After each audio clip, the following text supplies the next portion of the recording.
Hi everyone, welcome to the Value Inspiration podcast. My name is Ton Dobbe and I'm the founder of Value Inspiration and the author of The Remarkable Effect. I'm creating a tribe of tech entrepreneurs that are on a mission to do something big and meaningful.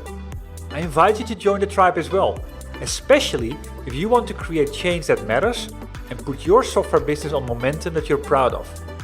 The goal that I have with this podcast is twofold. Firstly, to inspire new forms of value creation by sharing compelling ideas and stories about the potential we can unlock when technology and people blend in the right way. And secondly, share experiences from tech entrepreneurs like you about what is required to create a remarkable software business and how to overcome the roadblocks to do so. The guest on my podcast this week is Lucas Pedretti, co-founder and CEO of Qymatix. The vision is that business-to-business sales is still done by people, by humans, is still done very ineffectively, and it can be 10 to 20 times much more effective if they use new technologies. I can identify on the problem 20 years ago, 10 years ago, and the problem is still there. And now the technology has advanced, has moved. My vision is to bring this technology to the people that are still struggling in sales. Most of the critical, in our case, sales-to-sales negotiations are value-driven, and you still need people to communicate with each other, to understand the need and the problem of each other. They are very, very ineffective. They are mainly intuition-driven, or they run one urgency after the next one, but they cannot really focus on what brings most for my company. And as you say, it's a 1-to-1 plus 3, so it's humans working with technology. The technology alone is only half of the solution. This is Lucas.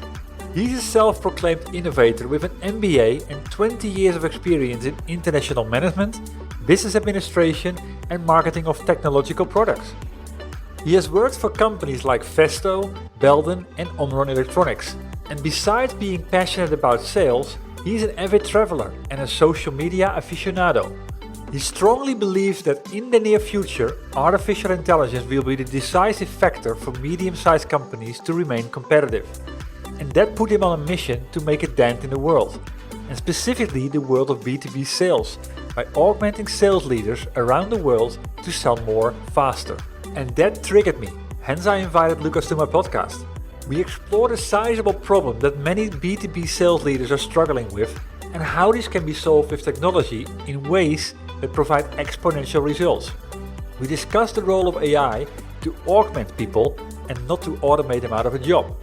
And last but not least, we discussed Lucas' take on what traits are essential to create a remarkable software business. By listening to this podcast interview, you will learn 3 things. Firstly, that we should not underestimate how long it takes to create a business out of a good idea. That you need grit to stay there for a long time to build something of value. Secondly, that it is critical to develop courage to quickly pull through on the things that are right for the business, even if this means saying goodbye to ideas, people or key investments that at one point in time seemed the right thing. And thirdly, why you shouldn't fall in love with the product or the vision. Fall in love with the problem, a problem that you're passionate about solving. Well, Lucas, thank you very much for joining my podcast today and making time available on your busy schedule. Thank you. That's short and punchy. I approached you recently through LinkedIn because I found your company.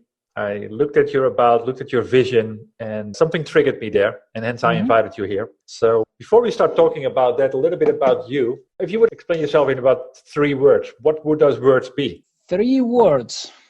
Wow, very short. Words. So 2-3 words. So human will be the first one, then I would say citizen, and then I would say that, maybe. Yeah, I think that would be the 3 words. All right, that's an interesting one. I haven't heard those before. But just to pick on human, has that to do with your leadership style? Yes, in a sense, yes. It has to do with my leadership styles. It maybe also has to do with my business. So I'm in the business of artificial intelligence, and I wish not to forget what we are. And I think we help salespeople that are also humans to become more effective with data and with analytics and with artificial intelligence. But in the end, there's still people sitting in the car. So I love, the electro self-driving car, but they're still moving people. And I think that's what I try to reflect with human.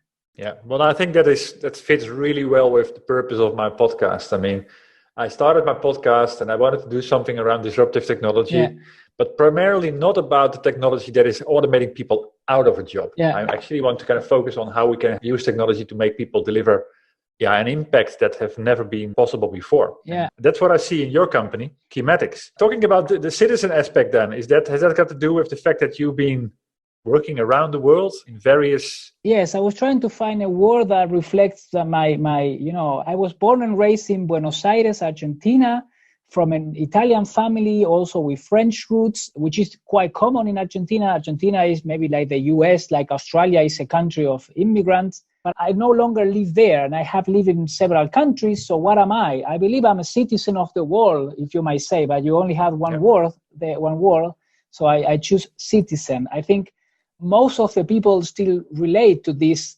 belonging to a city, belonging to a community. And I don't know, the best word I could in a couple of seconds found was citizen. Very well. Very good. Well, I mean, that also, I think, has to do with the business that we are driving these days. I mean, in the past, when I started with enterprise software, it was a company that did its thing in the Netherlands. And from what I can see now, that most companies today, when they start a business, because there's the internet, we make things available globally. Yeah. Is that the same for your company? I think so, yes. I think you really touch on a good point on, nowadays you can really do business everywhere, really everywhere. And you can get also vendors, partners, customers, people from everywhere, really. True. But you still should not forget that you go to your bakery to buy your croissants and you are still based here, right? It's like I think our generation is still the one that can see that difference, that you should not, you shouldn't forget your roots and where you are on your daily life. Although, as I say, and as you say, you have now the opportunity to connect with almost everyone everywhere, as long as they have a fast internet connection. Exactly. Well, let's talk about that. I mean, I got intrigued with what your company is about, but maybe you should explain it yourself. So if I ask you the question, what is the big idea behind your company, the vision? How would you explain that?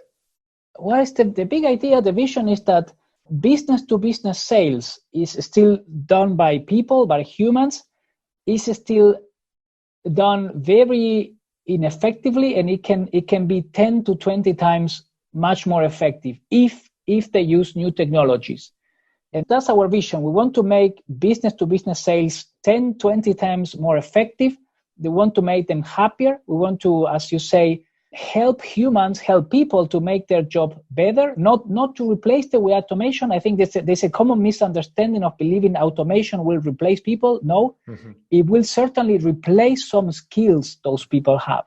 And why? Because it can do the same better, cheaper, and faster. And that's our vision. I have a very strong international vision, a global vision. I think salespeople, they're everywhere. We are at the moment based in Germany and working mainly with German or European corporations. I can identify on the problem 20 years ago, 10 years ago, and the problem is still there. And now the technology has advanced, has moved. My vision is to bring this technology to the people that are still struggling in sales, so to say. Well, I mean, I like your exponential numbers there, 10 times, 20 times more. Yeah, I mean, I think that's what gets people's interest. So is there a leverage between technology plus people equals more? Oh, yeah, definitely. Technology plus people is a 1 + 1 = 3. And the reason behind is because most of the critical, in our case, sales-to-sales negotiations are value-driven, and you still need people to communicate with each other, to understand the need and the problem of each other. But in order to do that, they are very well-trained people, they are very skilled people, and they need to invest a lot of time on creating value together with the customer. Yeah. If you don't augment that, if you make them still, they still need to write everything in paper and they cannot prioritize accounts and prioritize customers, they are very, very ineffective. Yeah, they are mainly intuition driven, or they run one urgency after the next one, but they cannot really focus on what brings most for my company. And as you say, it's a 1-to-1 plus 3. So it's humans working with technology. The technology alone is only half of the solution. Yeah. So what does your solution actually do then? I mean, how does it sort of take away all the bad things that salespeople have to focus on in order to make them focus on the right things? Yeah. So we basically take ERP sales data, so enterprise sales data. We can combine that with CRM data, customer relationship management data. We use machine learning and artificial intelligence methods to solve 3 problems. To find customers that can buy more, so cross-selling, upselling. To find customers that might churn, so churn risk analysis or attrition analysis. And to find customers where the company could target a higher price, so pricing analytics. Those 3 things combined make the salespeople 10 times more efficient. Yeah. And how does it actually look like? So we take the sales data, we put it through our tool, and then we operationalize this recommendation. So it's not a one-off in which you can see, okay, there is potential here. We help the salespeople in their daily job to become more efficient. So to give you a very simple example, so you open the Qymatix tool or a CRM where our outputs are being provided. The key account manager will see, in this account, you have cross-selling potential for this and these product lines. Or watch out, this customer might churn, so the probability is X%. And these are the reasons why he might churn, or the features or the attributes correlating with this risk. Interesting. Yeah, I mean, that is deep value. I mean, I've had a couple of companies on the podcast already that are kind of more or less related to the sales operation. A number of them have focused on providing you with leads or providing you with customers that are ready to buy now. This is a completely different angle here. And what you typically see is, okay, an account manager has a certain region, has, for example, 500 customers or 200 customers in a particular region, depending the product size. And they can only manage and keep contact with just a handful of that. And the rest is just at their mercy. Yeah, I believe so. So most of our customers have an average amount of accounts per key account manager around that region, 100 to 500. And I believe that it's impossible to really take care of more than 20 to 30 key accounts. If you have 500 key accounts, then no one is a key account, right? Everyone is just an account. True. And how do you can't do that on your own, so to say. And the example I always use is an autopilot. Have you flew recently? You probably fly between the Netherlands and Spain, or Spain and I have flown way too much in my life. Where? Who was to everywhere around the world? Who was flying the plane 95% of the time? Autopilot. An autopilot. It was a software, right? Yeah. The pilot is there to take care of the autopilot and to solve critical situations like starting or landing the plane. And by the way, many autopilots can already land a plane. True. It is the same with our tool. So your salespeople are still the pilots. They take the calls. They are the ones showing the face to the customer and explaining the value and developing value together. But they need an autopilot. It's impossible to fly over the Atlantic 14 hours, right? You need software, you need automation, and that's what we do. That's true, yeah. It's a good analogy. Thank you. And one that people also are not afraid of. Hey, we put our lives in the hands of the software, as you say, many, many times. It can also go wrong. So from time to time, you hear really sad stories about autopilots getting things wrong. Automation can also fail. However, there is no other way. There is no other way we can fly so much and connect the world physically if you don't have augmented systems and autopilots and algorithms helping us. Yeah, exactly. So what is always interesting to me, so when did you start this company, by the way? So I founded the company at the end of 2013. And the idea I had originally was more in the direction of sales reporting. That was kind of my first problem. That was my question. Like, what sparked it? What did you see, or when did it click where you say, aha, this is what I need to do? I think there was a couple of pieces that came together. The first one is that I was very frustrated. I had enormous frustration. I had tried to create analysis and reporting using my ERP, and it was impossible. You always had to download some data and then try on your own with the spreadsheets, and it's extremely limited. Yeah. One of my best friends, which is also one of my co-founder, is a physician. He studied physics, working for the Max Planck Institute, and he told me, you're doing nonsense. There are already algorithms that can find what you're looking for, correlations, which customer can buy more, what are the products that have more potential, and there are already algorithms. Okay, so we tested some of these algorithms, and then I thought, how can I make this available to everyone or to every salespeople? And that's how the idea got sparked. I underestimated how difficult it is and how long it takes to create a business out of a good idea. I think the idea is, again, only half of the job. You need to make a business out of the idea. I think the idea is great. The business is starting. Yeah, I mean, that's a common one as well. I'm currently writing a book, by the way, that's called The Remarkable Effect, and it's about the 10 traits of a remarkable software company. So we come back on that later on. So, I mean, that whole evolution from when you started end of 2013 back to where we are today, end of 2019, it's 6 years ahead. Yeah. What do you believe were the sort of the biggest milestones or the decisive moments where you did the right thing and actually you got traction? Oh, very interesting. So let me think about Qymatix for a moment, about our story. So we were selected as one of the most innovative startups in Europe twice by the European Commission. But we didn't have a business yet when that happened. So I think that's the moment where I started to realize the idea is resonating and I need to make a business out of this. Yeah. And we were finalists in the Heidelberg Innovation Forum in Heidelberg, Smart Data, which is a quite well-known innovation forum in Germany. And that was the second point when I think people are start getting it.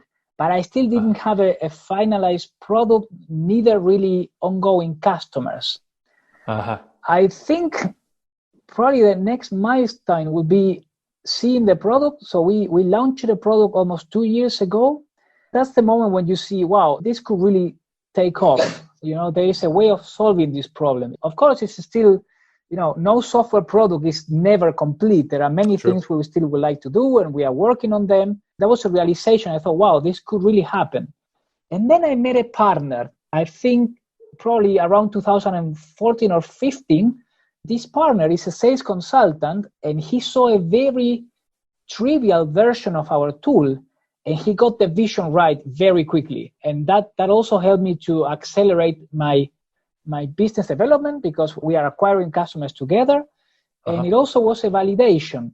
And maybe nowadays, how can I say, I get used to that kind of feedback. Oh, this is great, we need this, and if this work in our company, then we can achieve this kind of. But at the beginning, it's really hard to keep your faith on your idea when you don't have this daily feedback. It's only a vision, only an idea. I actually wrote a blog about it this morning. Yeah, really? Yeah. I spoke to another German CEO on Tuesday. Yeah. Jonathan Mall. He's the CEO of a company called Neuroflash, and he actually made a very interesting remark saying it requires courage not to do things. And that has exactly to do with your point, that you have a vision, but until the vision has been realized, there are so many things that could derail it. And it takes the courage in order to say no to things, in order to keep focus on that big belief. I think we can pick out on that one. I think that was also a mistake in the beginning. When you think your idea is taking off and you're chasing every sub-idea, right? And a lot of networking, getting to know very interesting people, but still not focusing on making from your vision a business. And I think maybe 2 years ago, I came to the same realization that it was for me better to start saying no, because I already had this product and I already knew my segment, my market, some of my customers, the kind of data, what we can do. And I have a daily task that is called focus. And I focus in 4 or 5 things. And I remind of myself every week that everything else might be very cool, but it's not what I have in focus. It really takes courage, because you think you're missing out on things, and you might be. I mean, you still need to do some networking, see what is going around you with your competitors, with your customers. You should just not forget what is your goal and your mission. Yeah, exactly. So talking about all those decisions and the saying no, what do you believe has been your toughest decision that actually turned out really, really well? Firing one of my first co-founders. I think that was really tough. Yeah, I still like the guy, but we were going nowhere. We had a very different vision of how the product should look like, whether it should be more services and which segment we should target. And I met him in one of these networking events, and there was a click in the beginning. Once we started working, and it probably took me 2 years to realize he was not the right guy. And I usually didn't have much of trouble telling people, look, I don't think we're going anywhere. But it's very hard when you have to do it with someone that really put a lot of effort into getting the things off. You still have to do it. Otherwise, I wouldn't be here, certainly. Absolutely. Yeah, that definitely makes sense. And it's about people at the end, but it's the right thing to do at some point. And then you have to make that call. And that's your responsibility, because otherwise the whole company is going nowhere. I think it was the right thing to do at that point. And in that context, I've seen that a lot. By the way, I'm active also in the startup scene here in my city. And I see a lot of startups really not getting anywhere because they don't have the courage to say, we don't belong together, Yeah, it comes down to a great number of things. It's in every aspect of your business. So talking about, you released it 2 years ago, you said, end of 2017, I expect. What have been your biggest challenge in selling this or to create growth from this? Well, resources is a big challenge. I believe I'm not the only startup in Germany that is really fighting to get resources. And Germany, I also underestimated. So I work in international market and business, and you tend to believe the world is the US, right? Everything is like in San Francisco. And if they say startup, then you get 1 million tomorrow. And it's not really like that, especially not in Germany. You have a lot of trust to build with your customers. Investors and business angels it's an incipient market, so it's just getting started. I would say corporates in Germany, it's a very innovative country, but they're not they're not ready to disruption. I don't think every company has the courage, as you say, to stop doing things and start doing new things. Let me make a small interruption here. Lucas just highlighted something that is essential to stay resourceful as a software business. The courage to stop doing things and to start doing new things. This is something I pay a lot of attention to in my book, The Remarkable Effect. It's a trait that remarkable software businesses manage to perfection. They score 5 out of 5. So for those of you that want to know how your software business scores on each of the 10 traits of a remarkable software business, simply do the test. You can find it on valueinspiration.com/remarkableindex. Back to the interview. And I think that's still our biggest challenge. We could grow much faster if we had more resources. And I've seen American companies that you think, how can they be 200 people now? Well, because they got somewhere along the line, they got the cash of the future. They got it today, and that's how they took off. Sometimes I work a lot easier. The other thing I also discussed with another CEO that was on my podcast, he said, the moment you are rich, because you have that cash for the future, you also start to waste a lot because you suddenly start to spend on everything. The moment you're not so rich, you're more bootstrapped, you make better decisions. So it's sort of a balance I think you need to have here. Definitely. I can also relate with example. In the beginning, I had a lot of some cash, not in the millions, but I had some cash, and I think I blew it. I really did not make the right decisions fast enough, because I think in the end you tend to do the right decision, but if it takes you too long, then you are done. You need to take the right decision now, so in 1-2 weeks, and the critical decisions. So there's a whole range of things that I could talk about for hours, by the way, and we still haven't talked about wine or traveling around the world. No, that's for another podcast, I think. No. Like I said, I'm writing my book, and it's about the 10 traits of a remarkable software company. I'm always intrigued about, what is your opinion? What is the secret of creating something remarkable and lasting impact? So I think you need grit. So you need to stay on the things for very, very long. We tend to underestimate. So we are a very short time memory animal, and I think our memory is getting shorter and shorter. We tend to forget that Rome wasn't built in a day. You still need a lot of grit. You need to persevere on your idea and stay there for a very long time if you want to build something of value.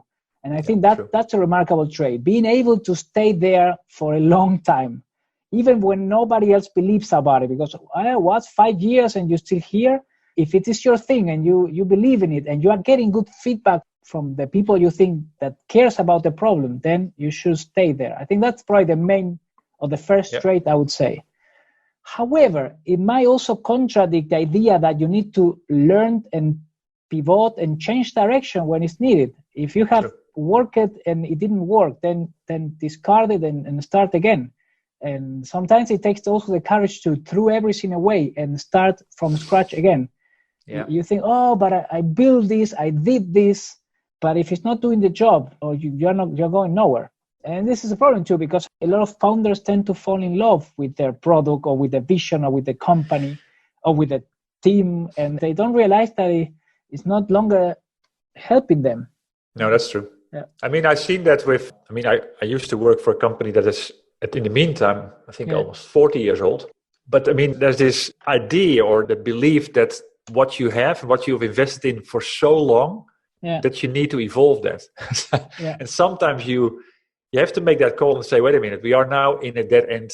We're heading towards a dead end alley. And it's better to stop and make a dramatic change rather than to continue here. So, I mean, has there been, I can't imagine that that point of failure happened already in your short life of your company, but were there any decisions where you said, no, wait a minute, we have to go and pivot here? Main changes, I cannot really relate to huge pivot changes that I would say we will change everything. I think we're still very much on the business-to-business market, helping medium-sized to big companies. We are still talking about sales. Probably the biggest pivot we did was stopping looking at data as an historical value, and maybe start thinking of data about a predictive value. So what you could do, what you could predict regarding the future using that data. Yeah. I think that was probably one of the main realizations, and now we are really focusing a lot into trying to bring this idea to the mind of people deciding about this. And the data is okay. I mean, it has a lot of historical value, but it has a lot more value, 10, 20 times, if you use it to become more effective in the future. Yeah, that's true. So you're already saying that you have a predictive engine. It allows sales to see like what can be with their customers and where that opportunity lies. Mm-hmm. Do you take it even further then to say, okay, well, this is what we have identified. These are the reasons, for example, why customers might churn. Yeah. Do you also give advice then in terms of what sales strategies could be applied here in order to have the biggest impact? Yes, we do that. And we do that, I think, very successfully because we create those strategies together with the customer. So we call them micro strategies. And what we basically do is as a part of an advisory service, we look into the tools that they already have, into the sales processes they already have. And together we develop a set tool of micro strategies to implement the advice of the software. Yeah. And we also bring this back into the software so that the people would see. So the example I give everywhere is the following. You cannot call a customer and say, oh, my algorithm says you are going to churn. Please don't. Stay with us. It doesn't work, right? So you need a strategy. So you need to tell them the risk is based on correlations with, I don't know, the seasonality, the amount of products, and the service. And these are the instruments you can use to try to retain this customer. Talk about this, open this ticket, and follow this process. And that's the autopilot principle. So the pilot still has a manual. He knows what to do when the red light is there, the green light is there, and that's the same principle. That's what, relating back to the beginning of the podcast, is what it means working together, human and machine. That's the 1 + 1 = 3. Yeah, exactly. Yeah, and then you have different stages in that. It's first of all a kind of the understanding and the insight, but then from there, the recommendation and even prescriptive advice in terms of 1 or 2 possible strategies you could try out. That's really, really good. That's what augmentation should be all about. And that's where you get that leverage. Yeah. So from the 2 years you've now been in business and you got your first customers, what have you been most proud of seeing? Or what is the anecdote where you say, it works? I can relate to one. It was a project in Austria. We are still happily working with the customer. The general manager was the initiator of the collaboration, and then he got the tool to his sales team. And it was a small sales team, I think no bigger than 10 people. And most of them had been in this industry, which I think it was construction industry, for a very long time, like 20 years. And the first reactions we got is, oh no, Pedretti, I know my customers. I've been doing this for 30 years. I travel to every construction site, every construction company and distributors, and I know what they need. I would never disagree with that. I know as a sales guy that is your job and you are proud of knowing True. your customers. True. However, you should not miss the point that you cannot analyze as much sales data as an artificial intelligence system can. And I was very happy when months later, the same guy showed me how he was working with the tool. And he was really making usage of the tool. Saying, okay, yeah, I took a look here and the tool suggested that and that. So I was not sure. I went and checked around and I finally closed a new sales based on what the software told me. He was still not really sure, right, about the algorithm, but he was starting to fly in autopilot. And I was proud about that. I'm still happy about that. Yeah, exactly. I mean, I've been thinking about it a couple of times during this call, but you said you get your data from CRM and from, for example, ERP, but that's all information about the past. Yeah. What other sources do you follow, and how can you actually start to identify like what is going on in the mind of the customer? Yeah. So, by the way, do you have any other information about the future I don't know about? No. All the information you have is in the past. Everything True. is in the past. If you know something about the future, it's no longer a prediction. It's either because you're drunk or it's a prediction in itself. But the way you define prediction is because the result lays in the future. Mm-hmm. And this is a key misunderstanding. Many people think, oh, but why do you integrate data about the GDP of Russia in 2021? Yeah, you can do that, but it's still a prediction, right? True. And it has still a margin of error. It has still data sources. There is still a model behind it. And I think it's very bad for sales because you are doing a second-hand prediction. You are doing a prediction of a prediction with your data. And I think that's very bad. Uh-huh. We use the same principles, but using data that is closer to you, your sales data, right? And that's the reason why I believe our idea is much more effective than using data of a prediction of a prediction. However, why still a lot of salespeople use that GDP? Because you are safe.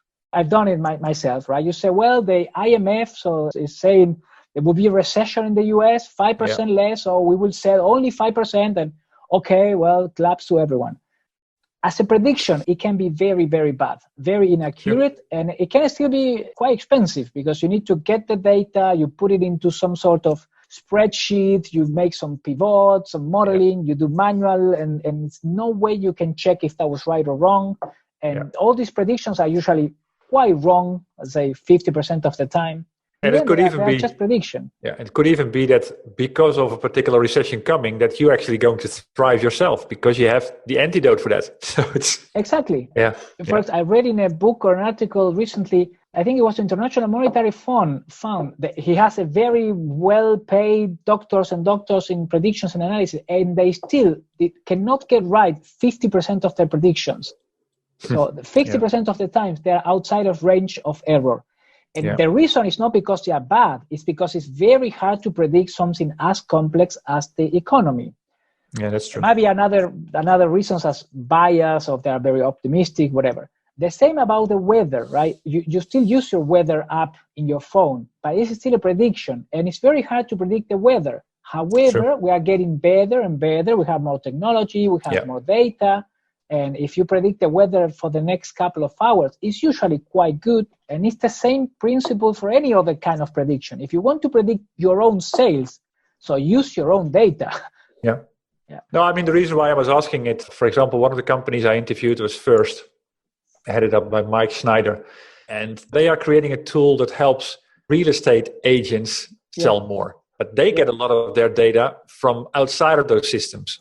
So the real estate agent has a CRM and maybe also has sales tools and all kind of stuff, but they get a lot of their data from what the customers are doing themselves. You know, they get a raise, they get a third child, so they need to buy another house. That type of insight, of course, is also ideal for AI. That didn't contradict my example. The point is, true. It's happening. You should use data that is close to your goal. True. If your goal is predicting whether a family will buy a house, then you need information about that family. For example, how many kids they have, how much they earn, where do they live now, and things like that.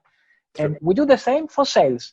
So if you're trying to predict based on your current customer base, what they can buy, who might churn, which prices they can pay, then at least start using that data.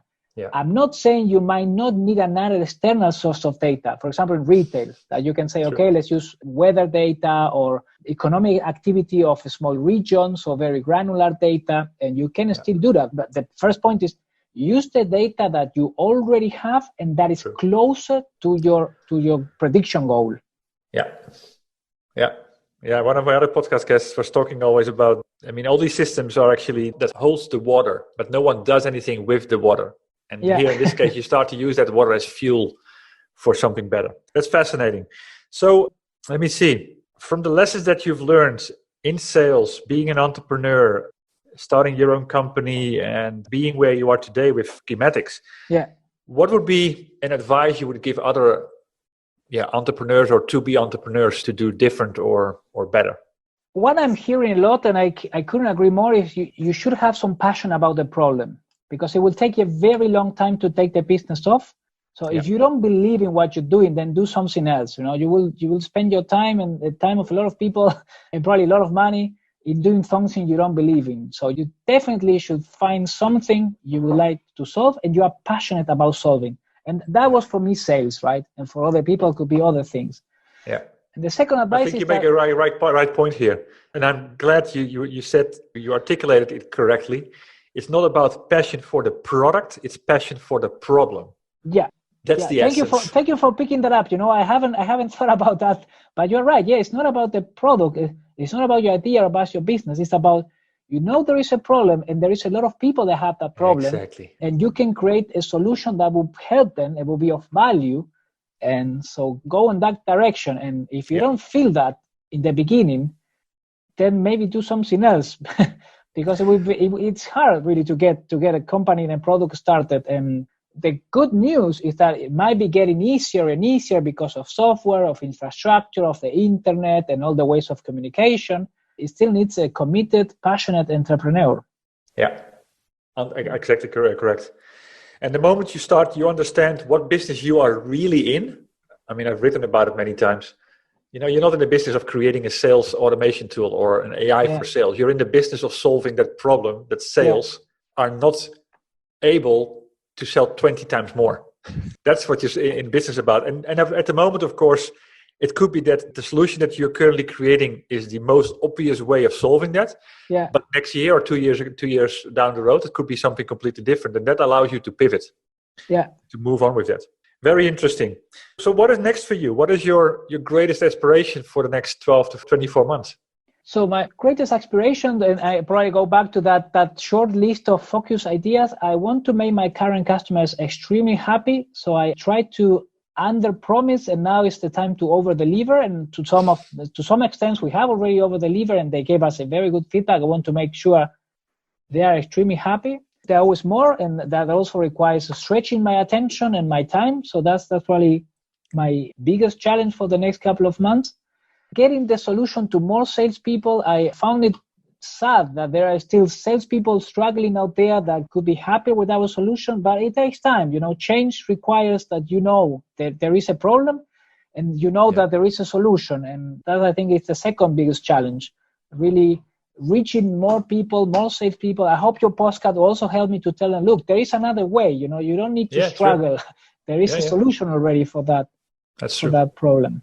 That's why I'm doing this. First of all, a lot of it is about education, about what can be, because a lot of people don't even have a clue that this is possible in the first place.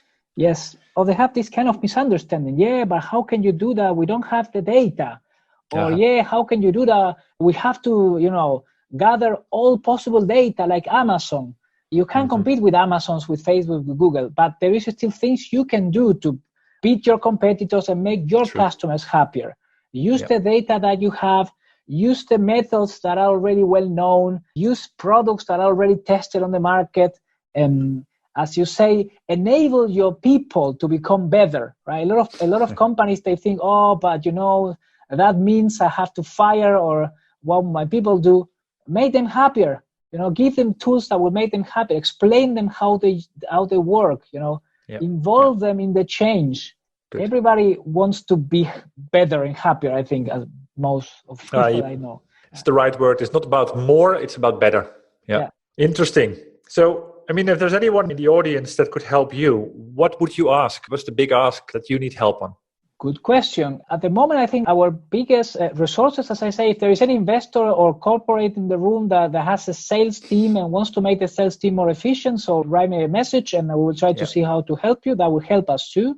I'm always trying to make out of this first discussion to make a success story, to tell the world, look, this is how this company or this company or this company is solving the problem. And I think that's the first kind of help I could use. Yeah. Okay. Thanks for asking. Well, no problem at all. It's always a question that makes people think, and that's I think what it's all about. So where can people go to find out more about Qymatix or to say hi to you? So basically in our website, it's our main point of contact, qymatix.com, and I will spell it because it's hard to get. It's QYMATEX, qymatix.com. If you Google Qymatix Sales Analytics or Qymatix Predictive Analytics, you will find us in Google. And there you have a lot of information about us. We write also a lot. We create some videos, sometimes podcasts also about sales and business-to-business sales. And there you can drop us a line and we will be very happy to contact you. Very good. And how can they find you in the best way? Also per email. So write into lucas.pedretti. I have to spell Pedretti, Pedretti, @qymatix.com. And you can also find me in social medias. I'm very active in LinkedIn, in Xing, which is a German social media. Also in Twitter, Lucas with C. Pedretti. Very good. Well, thank you very much, Lucas, for making the time today. Thank you, Ton. It's always good to get those type of examples about what augmentation can do, whatever the domain is. And this time it was sales. Yeah, I learned a great number of things from you, and I mean, it also kind of make me more aware of a number of things that are very important to keep the focus on. So thank you for that. Thanks, Tom. Thanks for the questions. I also learned a few things in this interview, and I will be very happy to hear it live. Thank you, Lucas. I like that. And I hope my audience enjoyed it as much as we did together. Talking about that, for those that are listening, please share your thoughts about this episode. I really look forward to your feedback. And if you like it, if you feel inspired by this podcast, please share it with other tech entrepreneurs on a mission that you have in your network. And other than that, thank you for tuning into this podcast. I had the honor to speak to Lucas Pedretti, co-founder and CEO of Qymatix. As said, the goal that I have with this podcast is twofold. Firstly, to inspire new forms of value creation by sharing compelling ideas and stories about the potential we can unlock when technology and people blend in the right way. And secondly, share experiences from tech entrepreneurs like you about what is required to create a remarkable software business and how to overcome the roadblocks to do so. Before I close, I have two more comments to make. If you know other tech entrepreneurs on a mission that have a story worth sharing, please send me an email at ton.dobby@valueinspiration.com. Building the momentum all starts with revealing the ideas. And that starts with you.